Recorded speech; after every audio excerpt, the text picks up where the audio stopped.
administrateur de la clinique Soma Assistance 6 à la cité Kolborgui, et le docteur Cheikh Mbacké Medina Sey, médecin généraliste. Et dans cette plainte, il dénonçait des faits d'homicide involontaire sur la personne de la victime. Il dénonçait aussi des faits de non-assistance à personne à danger. Il dénonçait aussi les faits de mise en danger de la vie d'autrui suite au décès du sieur Mamadou Ly, qui est né le 21 mai 1989 et qui exerçait la profession d'agent municipal au niveau de la mairie de la Médina. Au reçu de cette plainte, pour des faits spécifiés dans le cadre de cette plainte, bien naturellement, une enquête a été ouverte pour situer des responsabilités. Et donc, dans le cadre de cette enquête, les représentants du plaignant, le plaignant a été entendu, notamment les sieur Cheikh Tidiane Ly, qui représentait la famille du défunt Mamadou Ly. Le maire Bamba Fall lui-même, signataire de la plainte, en tant qu'employeur de l'agent municipal Mamadou Ly, ont été entendus. Et il ressortissait de leur enquête des faits susceptibles de constituer des présomptions graves et concordantes pouvant justifier la poursuite de l'enquête à l'encontre des personnes susnommées le docteur Babacar Niang et le sieur Cheikh Mbacké Medina Sey, médecin généraliste. Donc à la suite de ça, une enquête a été ouverte basée sur cette dénonciation sous forme de plainte régulière et contre personne dénommée, à savoir le docteur Babacar Niang, propriétaire de Soma Assistance, copropriétaire même je dirais parce qu'il a su avec son épouse, et le docteur Cheikh Mbacké Medina Sey, médecin généraliste. Les plaignants ont été entendus, des témoins ont été entendus. L'un des mis en cause a été entendu, le docteur Cheikh Mbacké Medina Sey, et l'impératif d'entendre le docteur Babacar Niang était justifié par les nécessités d'enquête. Parce qu'il faut le préciser, être mis en cause ne veut pas forcément dire être coupable. L'enquête a ceci, je dirais, d'impartial, parce que c'est le prétexte ou l'occasion de permettre aux mises en cause de donner sa version objet des faits dénoncés et d'avoir l'occasion, judiciairement, dans le cadre d'une enquête régulière, de se disculper. Donc vous noterez que ce n'est pas que systématiquement une personne fait l'objet d'une plainte qu'il est automatiquement coupable. Ce n'est pas que systématiquement une personne fait l'objet d'une plainte ou de poursuite d'audition dans le cadre d'une enquête préliminaire que la conséquence évidente en a tiré, c'est qu'il fait l'objet d'un traitement pour quelque motif que ce soit. Donc je disais tantôt que la plainte a été déposée le 18 mars. Les enquêteurs de la sûreté urbaine ont pris sur eux de convoquer le docteur Babacar Niang. Ce dernier a extirpé de son absence du ressort de la cour d'appel de Dakar pour solliciter que son audition soit différée le lendemain, 19, à laquelle les enquêteurs ont accédé. Le 19, convoqué à nouveau, le docteur Babacar Niang a laissé entendre qu'il était en déplacement dans le Fouta, particulièrement dans le village de Médina Ndiagbé. Et invite lui a été encore fait de venir déférer à la convocation, eu égard aux nécessités d'enquête, parce que sa déposition demeure essentielle pour situer les responsabilités dans cette affaire. Le 19, le docteur Babacar Niang avait promis de déférer à la convocation des enquêteurs le même jour, parce que Fouta Médina Ndiaye serait à 90 km ou 91 km après Saint-Louis.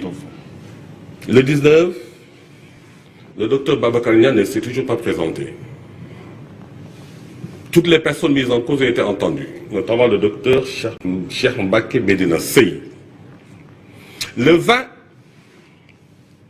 sur mon intervention, le procureur de la République a cru devoir lui décerner une convocation pour être entendu.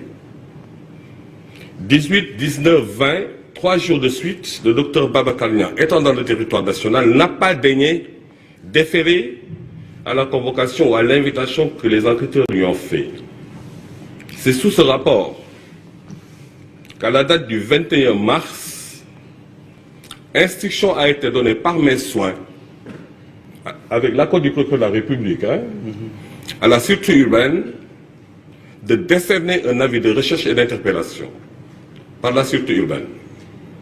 L'avis a été décerné, la réquisition a été faite par la sûreté urbaine, visée par le procureur de la République et transmis à la Légion Nord. C'est ce qui a permis aux éléments de la brigade de recherche de la Légion Nord, donc Saint-Louis, d'aller l'interpeller à 91 km de Saint-Louis dans un village qui s'appelle Médina Ndiaye. Et c'est dans ces conditions, comme il a été déploré par ailleurs, que le docteur Niang a été mis en route pour son audition au niveau de la sûreté urbaine le lendemain 20 et 22, je pense aux environs de 11 h, parce qu'ils ont quitté au petit matin. Et tout ça, c'était pour renseigner l'opinion, comme quoi la justice demeure une exigence de tout état de droit. Et aucun citoyen, qui qu'il puisse être, de quelque bord qu'il se trouve, ne peut pas, pour quelque raison que ce soit, tenter de se soustraire à son action. Et donc, en tout état de droit, l'invite lui a été fait 2 ou 3 fois. L'attente a duré, eu égard à l'urgence que tout le monde connaît et que tout le monde partage, du 18 jusqu'au 22, il était impératif que les enquêteurs usent des moyens légaux que leur offre le Code de procédure pénale dans le cadre d'un état de droit pour le contraindre à venir déférer à leur convocation. Ce d'autant que, au niveau de sa clinique, les faits se sont passés. Et les faits se sont passés. On ne va pas revenir sur le déroulé de la prise en charge de la victime Mamadouli depuis le lieu des manifestations à bord de l'ambulance de Souma Assistance jusqu'à sa conduite à la clinique où ses parents se sont présentés et se sont acquittés. Une clinique privée où les soins sont payants. Ils se sont acquittés de toutes les charges financières relativement à sa prise en charge. C'est ainsi qu'à sa conduite, il a été consulté. Un diagnostic a été posé, d'où il résultait qu'il a reçu une pierre au niveau de l'arcade sourcilière qui a fini par atteindre le crâne et le cerveau. Et donc son pronostic vital était engagé. À la suite de ça, le mode de fonctionnement de la clinique Souma est de recourir à des sachants, des spécialistes, si toutefois le diagnostic d'un patient le justifiait. Ils ont indiqué à la famille de la victime qu'il était question qu'il soit évacué à l'hôpital principal séance tenante pour subir une intervention parce que son pronostic vital était engagé. L'autre alternative interne à la clinique a été, ils leur ont été conseillés de payer les honoraires et de faire appel à un sachant extérieur pour qu'il soit opéré dans les locaux de la clinique Souma. Et cela à 18 h. La famille s'est acquittée des honoraires inhérents à l'opération envisagée. Et depuis 18 h, la clinique a reçu d'autres patients qui apparemment ont été l'élément déclencheur de la négligence sur la victime Mamadouli. Mais en tout état de cause, l'enquête a pu établir que depuis son évacuation à la clinique, son pronostic vital était prononcé. De 18 heures pour le moins, je dis bien pour le moins, parce que 18 heures est l'heure à laquelle il avait fait le scanner et que l'éventualité de le référer à l'hôpital principal pour une intervention pour le sauver était une nécessité. Tout ce que je dis est renseigné sur le procès verbal régulier et sur les auditions à la base des constatations. Depuis 18 heures jusqu'au lendemain à 17 heures, Mamadou, lui, était laissé en rade à la clinique. Il n'a été consulté par aucun médecin, il n'a été soulagé par aucun sage-femme, encore moins des aides-soignants. Se tordant de douleur, gémissant. Et c'est dans ces conditions que sa famille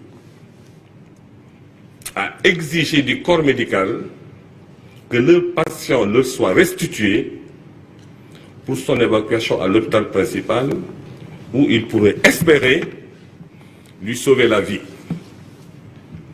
Et c'est donc sur forte insistance de sa famille que Mamadou Ly a été évacué à 17h, 18h le lendemain, soit à peu près de 24 heures, en direction de l'hôpital principal où, arrivé, le corps médical n'a pu que constater son décès. Il est aujourd'hui douloureux de le dire, et bien regrettable d'ailleurs, que même arrivé à l'hôpital principal, le corps médical qui s'était chargé de l'évacuer avait oublié son dossier médical à la clinique Souma. Et donc, une urgence de premier ordre principale qui a été référée ne disposait pas de son dossier médical. Ce qui est absolument, pour dire le moins, incompréhensible. Et c'est à la faveur d'échanges par message WhatsApp, je dis bien, que son dossier médical, qui était oublié à la clinique Souma, est parvenu donc à l'hôpital principal. Voilà brièvement ramassé le résumé de ce qu'il est convenu d'appeler l'affaire Dr Babacar Niang.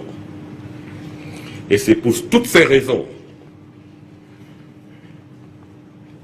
il n'a pas pu justifier des soins que sa structure aurait prodigués à la victime Mamadou Ly, malgré qu'ils se sont acquittés de tous les honoraires liés à sa prise en charge.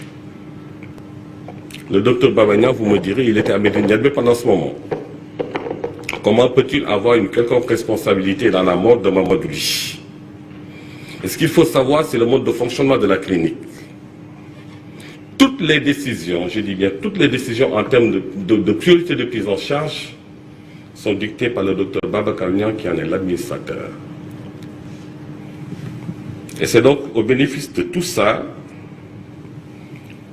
que des poursuites sont engagées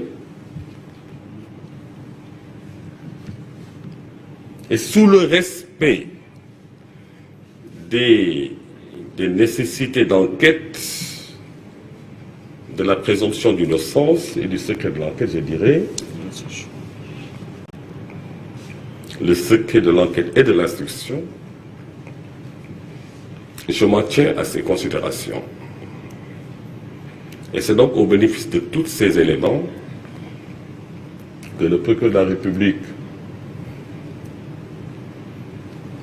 sous l'autorité du procureur général, a fait le paquet de manière générale, dans son ensemble qui est indivisible, a estimé devoir engager des poursuites. Déjà une mesure de garde à vue a été prononcée à son encontre, et il a estimé devoir engager des poursuites contre le docteur Babacar Niang, le docteur Cheikh Mbacké Medina Sey, pour des faits d'homicide involontaire, de non-assistance à personne en danger, dont, avec deux associés que sont le docteur Babacar Niang et son épouse Madame Saïda Berthe, donc cette clinique suivante en tant que structure privée est installée dans les poursuites.